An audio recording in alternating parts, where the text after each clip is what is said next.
Assalamualaikum warahmatullahi wabarakatuh. Kenalin, nama gue Edi Kurnia, bisa dipanggil Edi. Saya salah satu mahasiswa dari Universitas Pakuan. Oke teman-teman, pada malam hari ini aku tuh akan membahas sebuah topik yang jarang banget dibicarakan tapi dampaknya nyata.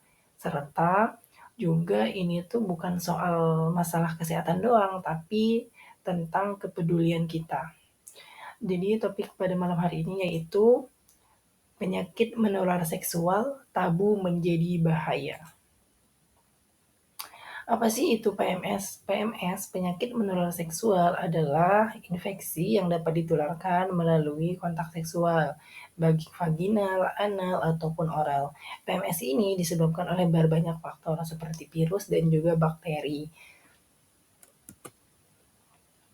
Apa aja sih penyakit PMS yang paling umum? Penyakit PMS yang paling umum yaitu adalah sipilis atau raja singa, ada gonorea, kencing nanah, ada kondiloma acuminata atau penyakit kutil kelamin seperti jengger ayam.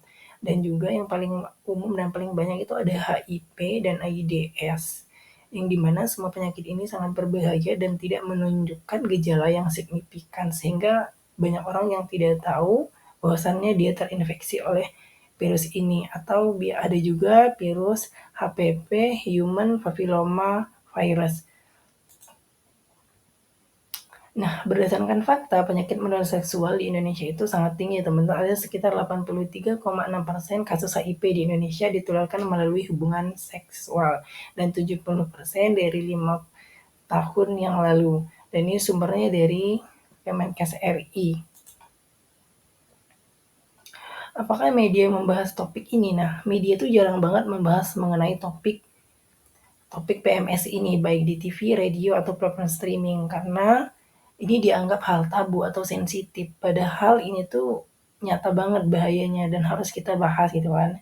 Meskipun ada kadang sekilas, karena ya seperti yang saya sebutkan tadi, itu dianggap hal yang sensitif. Nah, apa sih peran media di sini?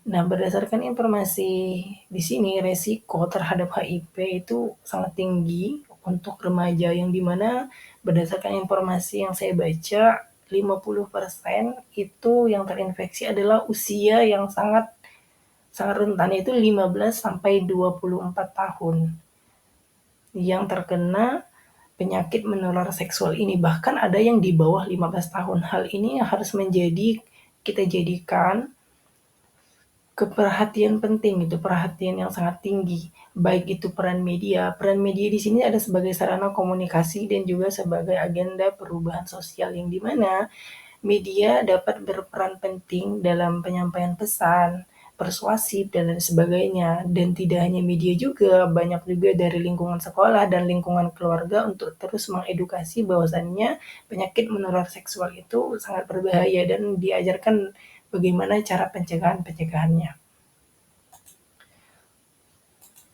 Baik, di sini untuk opini saya mengenai topik ini dan peran media, menurut aku saat ini tuh media tuh harusnya stop menganggap PMS itu sebagai konten yang sangat sensitif, karena itu yang sensitif bukan topiknya, tapi dampak nyatanya dari penyakit itu. Maka dari itu kita harus membahas mengenai PMS. Banyak juga orang takut untuk ngomongin PMS karena malu ataupun takut dicap. Tapi semakin kita diam, semakin banyak yang nggak tahu. Semakin banyak yang nggak tahu, semakin terlambat untuk periksa dan melakukan pencegahan. Buat aku, diam itu sih bukan solusi, tapi diam itu adalah yang sangat berbahaya. Media itu menjadi yang pertama untuk buka suara, bukan untuk nakut-nakutin aja, tapi menjadi membuat kita untuk sadar bahwasannya penyakit itu tuh berbahaya, dan media di sini tuh harus aware mengenai topik-topik yang seperti ini karena menyelamatkan banyak korban gitu kan. Dan juga harusnya media itu menyebarkan informasi secara berulang mengenai penyakit menular seksual, mengingat sangat tinggi kasusnya di Indonesia. Mungkin segitu aja dari saya. Sekian, wassalamualaikum warahmatullahi wabarakatuh.